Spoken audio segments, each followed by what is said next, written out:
back to Factory of the Future podcast. I'm your host, A.W. Schultz, along with Alexandria Burek, and today we have a special guest who is joining us, Matt Horine, who is host of his own podcast called Manufacturing Labor, and is also a leader at Variable. Variable is an on-demand labor platform that helps manufacturers build flexible, rated worker pools without the traditional temp agency headaches. We get into a deep conversation about what it is like today working in the environment that actually works when operational leaders need capacity, skill, and reliability on demand. Let's get into it.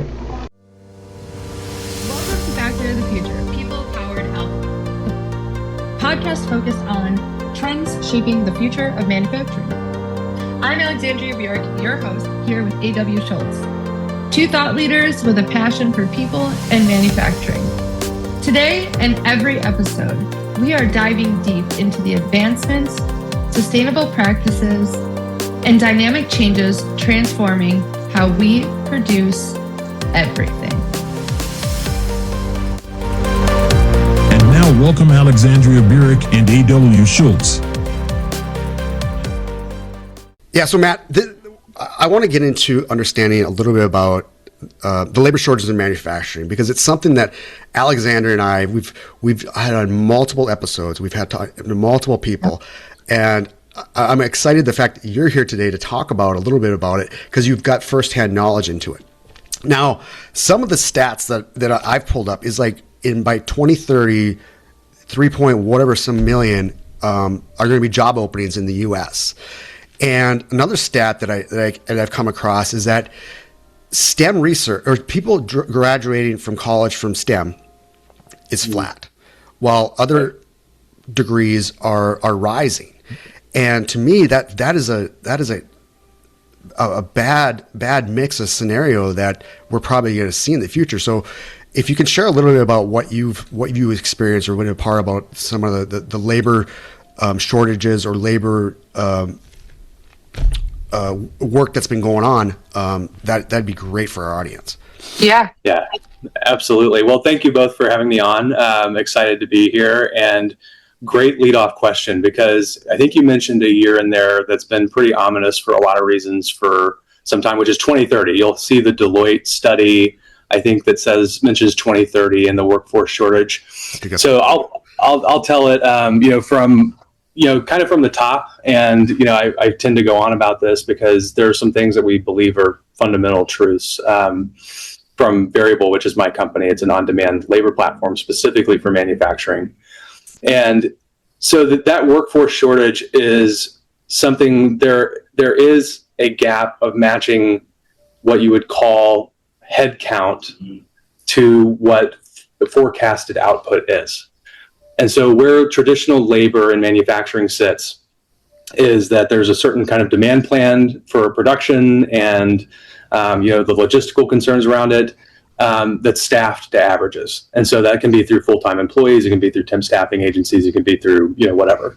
Our belief is that the fundamental problem is an operations problem. It's not, rooted in a human resources problem. It's not rooted in a recruiting problem.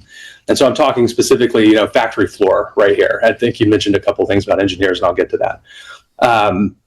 Where manufacturing has lagged historically is that they still staff to the average, and they kind of plan this long arc of 40 hours a week, 40 hours of work, no matter what, demand variation, seasonality, whatever the case may be.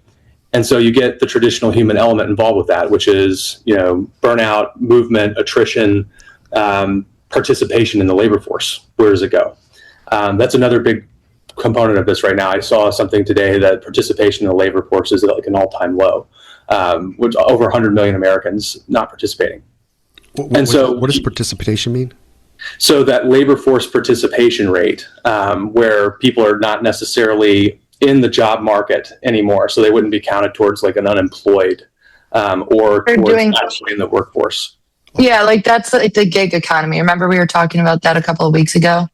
People are like they're maybe driving for Uber or Lyft. They're not looking for a job in manufacturing.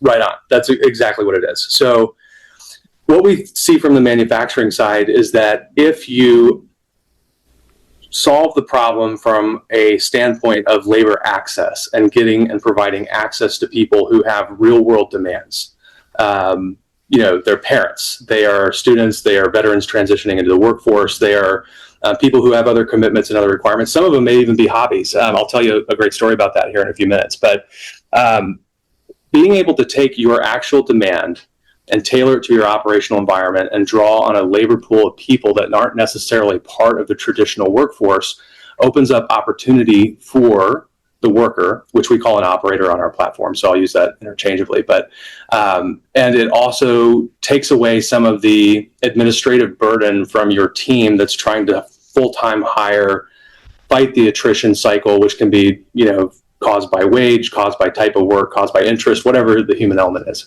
And say, we need, if you're a distribution facility and you have tens of thousands of lines coming through Monday, Tuesday, Wednesday, and it tapers off Thursday, Friday, you're either not providing, the full-time work week to your full-time team, or you are not addressing the demand and you're taxing that full-time team.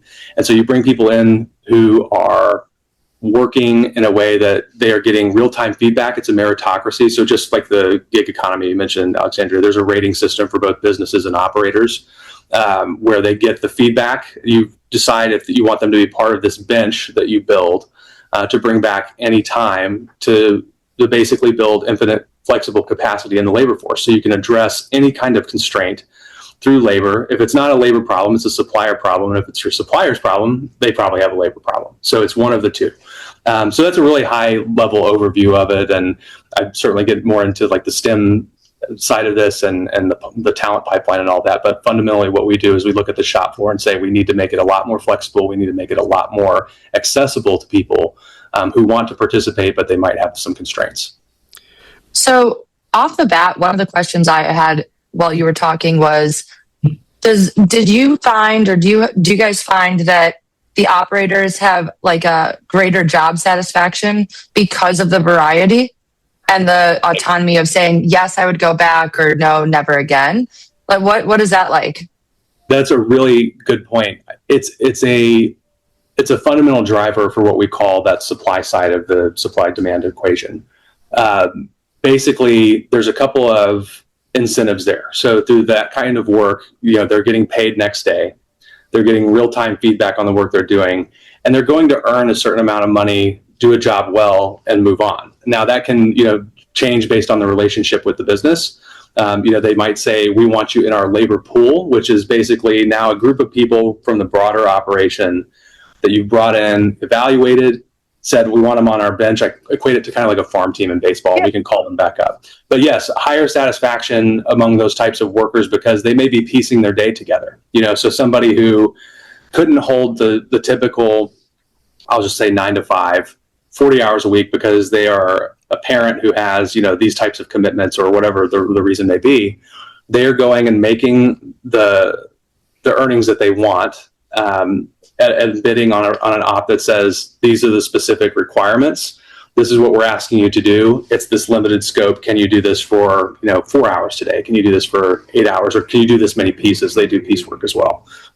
So that's generally, yes, they're involved. They've opted in. They've raised their hand, said for that, even that task specific, yes, I want to do that. And so that buy-in doesn't have the traditional, if you think about your full-time employees, sometimes they say it's not in my job description, or, you're being asked to do something bigger. That can lead to dissatisfaction over time. So the operators are generally pretty happy in that fast-paced environment.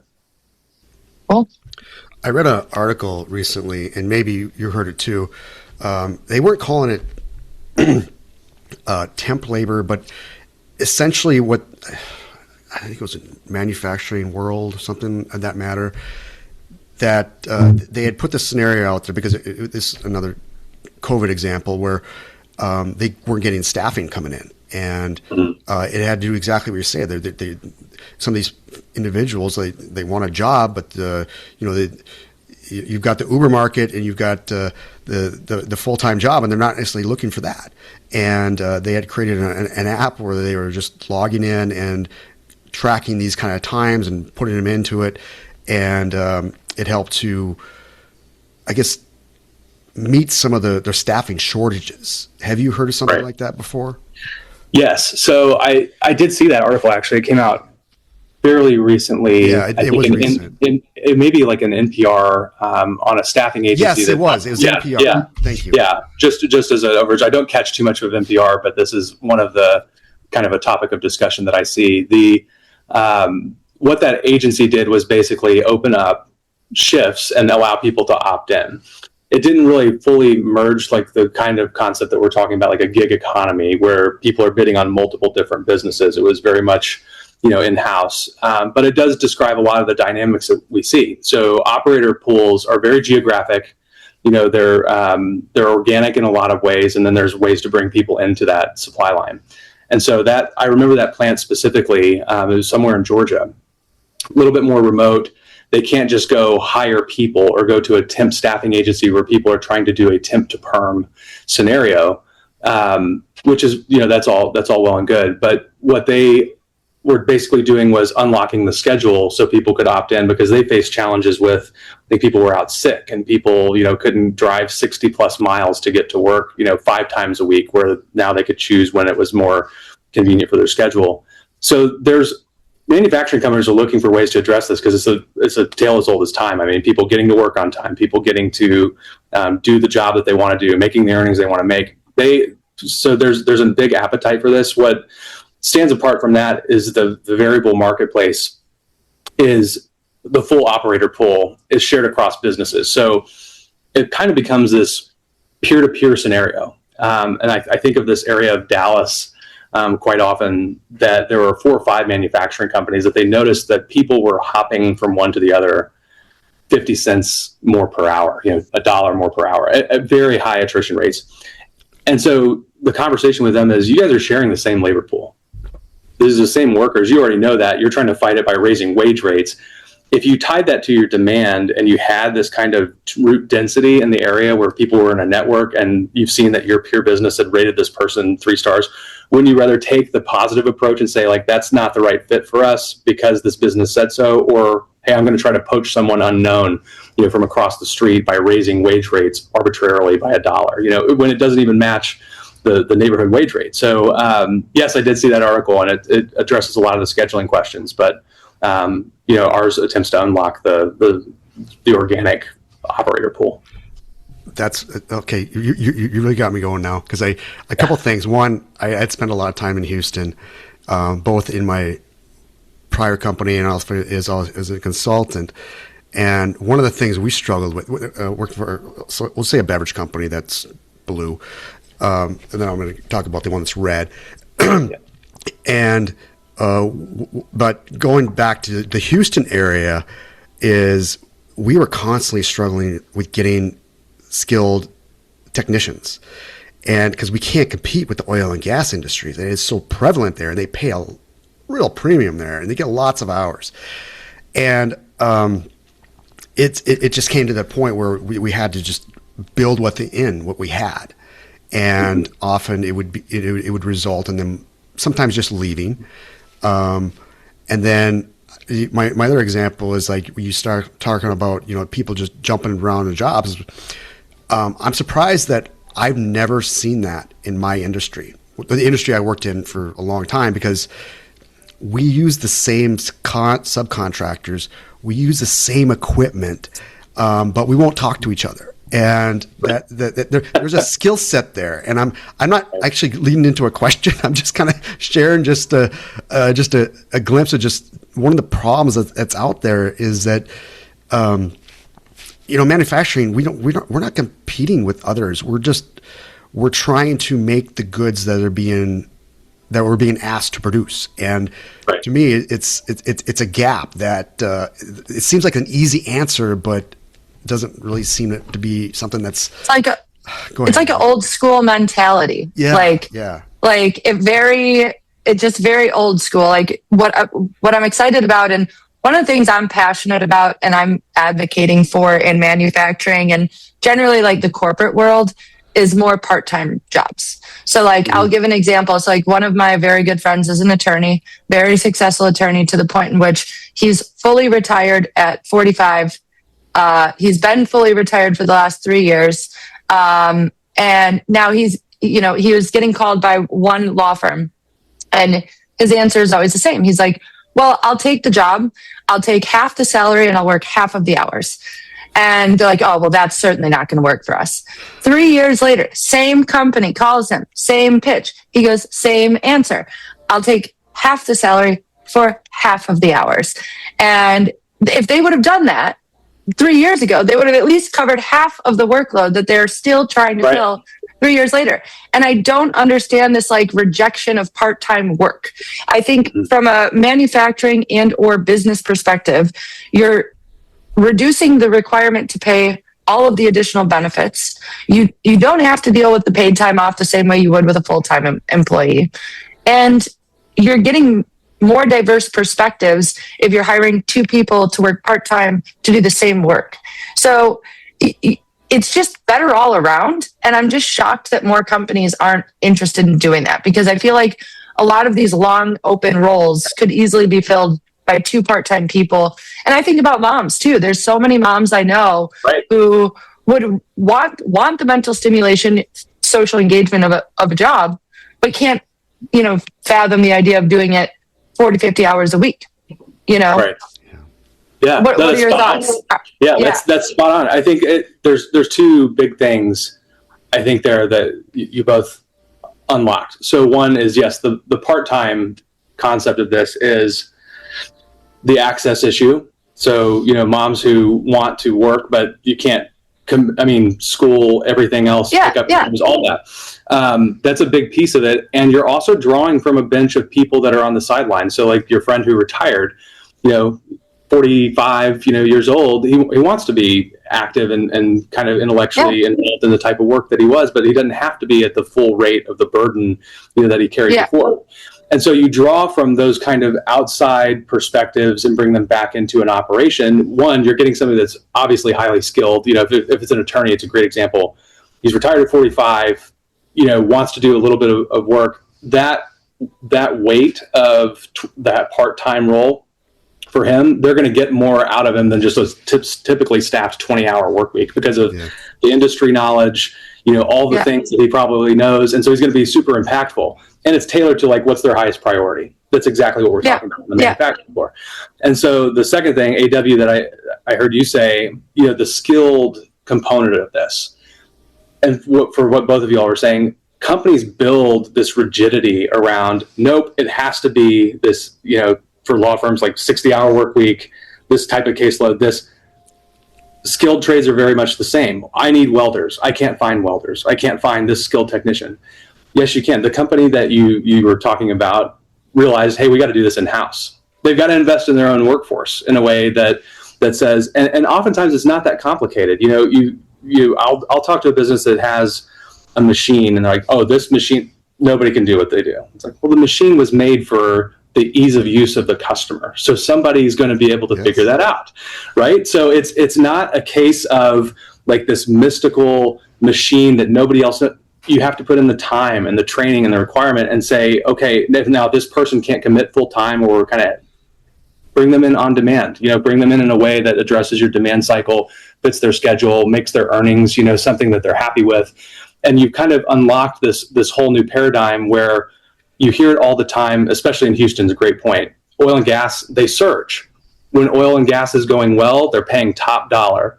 They're taking guys out to West Texas or offshore. They're 2 on, 2 off. It's great. And then it kind of enters that drought period. And so that labor market's flooded again, and you can kind of get that special person for, less of a wage rate if they're not on an oil and gas rig or doing something like that. So all that to say is the skilled labor component of this is, sure, more people need more training or we need more involvement on it, but companies have to take an investment in themselves and say, it's not that hard. We just have to put the time and effort into it. And it's often locked in that one person's head. Oh, that's the machine. I am the only person who knows how to do it. There's a couple buttons you press and all of a sudden, it's programmed doing what it's supposed to do. Same with the law firm. Yes, another lawyer can handle 70 hours a week. But, to your point, he's retired. He's an industry expert, probably. It's bringing that expertise at a part-time rate. You're going to get 2 for the price of 1 practically. So those are all spot on. Just a quick break, and then we'll get right back to the show. We are always open for meaningful sponsorship or guests that align with our audience. If your brand fits and would like to be on one of the top 10% podcasts in the world, let's chat. Reach out by email in the show notes. Back to the show. Do you foresee businesses moving in that direction, especially as they're starting to compete with like gig economy and stuff? I mean, I'm very excited for like the future work. I think it's going to be, we were even talking about like where engineers would be like remote, but then also like working for multiple companies. We forecasted that, I think, in our 2030 predictions, or 2050 maybe, or something like that, like somewhere down in the future, where an engineer would literally be running multiple factories from their home, and for multiple companies. And that would be the new style of work because of, right, automation. Yeah.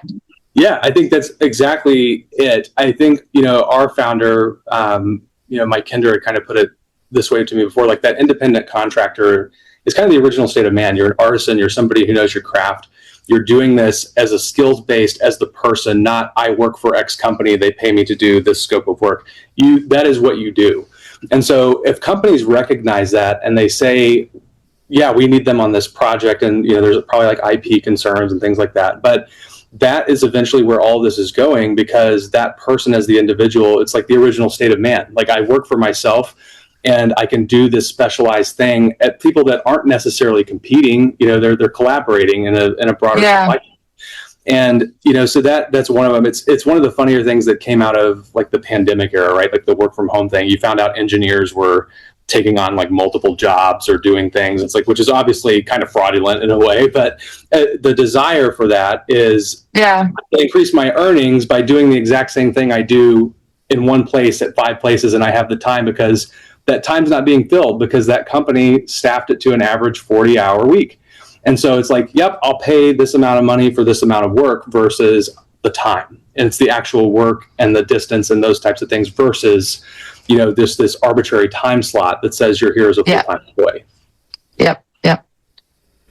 That's interesting. Do you have any predictions other than what we've talked about, Matt, that you would like to touch on, or anything to like warn about also? Yeah. I think one of the big things, and I'm developing a pretty foolproof, point of view on this, in my opinion. So I can take this with a grain of salt, but artificial intelligence and AI is coming up a lot, and you're seeing a lot in the news about XYZ company had 10,000 plus layoffs because of AI. It's not because of AI. We're already hearing like the drawback, like the clawback, bring people back. What AI is doing is it's making people more productive. And so we hear about that on the shop floor. It's like, oh, these, lights out warehouses are going to be fully automated. The people side of that, in every endeavor or every kind of industrial type revolution, it has up-leveled the skill of the worker to address more output that is kind of fueled by, whatever it is. 100 years ago, it's the industrial, 150 years ago, industrial revolution. And now AI is making people more productive. And so I think that's one thing to put on the spot. The sentiment that I've gotten is AI is going to cause like massive job loss in manufacturing, or people are going to be out of work. That may be true for certain professions where a lot of the work is done manually, and now it's accelerated because you have the LLM and the machine behind it. But that upskills the person, and so I think that's what we're starting to see. Hopefully, you guys are seeing the same thing, because that's what we're hearing from all kinds of folks. Yeah. It's funny that you bring that up, because Alexandria was taking me to school on some of the AI that she's doing, and I was like, I need to be doing that stuff too. And, I built my first agents a couple of weeks ago, and they're hard at work, so very fun. It was something I've wanted to do for like a few months, and was intimidated by it. And one day I was like, that's it, enough is enough. And I got it done in like a day. I was like, this was so easy. I can't believe it. It's great. Yeah, it's great, isn't it? I think it's so funny the conversation on this has shifted, because 4 or 5 years ago, Chat GPT came out, and all you really heard about was like college students basically cheating on their homework, and and a lot of that carried over into the workforce of people like, can I use AI for my work? Am I going to get busted? It's like the real answer now is, if you're not using it, what are you doing? In the sense that like it made me so much more productive in my daily life, where I'm not taking care of, a spreadsheet to the point it's like an hour on my schedule. It's like it's 5 minutes and I just validate, and then I can use that data and move on and make a decision. So hopefully that's, where this is all headed. Yep. Yeah, good. AW, Matt, do we have anything that's left unsaid? We didn't get into his military thing, but maybe we could have a second episode sometime, and in relations to how manufacturing and the Army is kind of hold case to case. But man, I really enjoyed this conversation. Yeah, it's something that's really close to me, especially the shortage and then the AI topic. So I'm really glad you brought that up. Yeah, it's constant topic of conversation, but thank you all very much for having me on, and it's a great show, and getting to talk about manufacturing. It's fun. I think we're in an age where people are paying more attention to it. The reindustrialization movement, it's here. You can find the quote unquote worker that's not around you, and you just have to think a little bit differently, and just embrace it versus being scared of the workforce shortage or whatever. Yeah. The phrase is, but we're entering a new era. Yep. Matt, how can people get in touch with you? We'll include your contact in the show notes, but also just in case, somebody's like, oh, we need this company, we need that service, we need it immediately. How would you like people to get in touch with you? For sure. LinkedIn is usually the best. I hate to say that, but LinkedIn is where a lot of this, our content is promoted, and I'm on X as well. So anytime anyone would like to reach out, please feel free. Cool, great. Well, thanks again for taking time. We've really enjoyed it, and we know the audience will too. This is Factory of the Future, and we are out of here like finished goods. Stay tuned for our next episode of Factory of the Future, where we're exploring groundbreaking techniques and behaviors that are reshaping industrial landscapes. Don't forget to subscribe and leave us a review and help others discover the cutting-edge insights transforming manufacturing as we know it.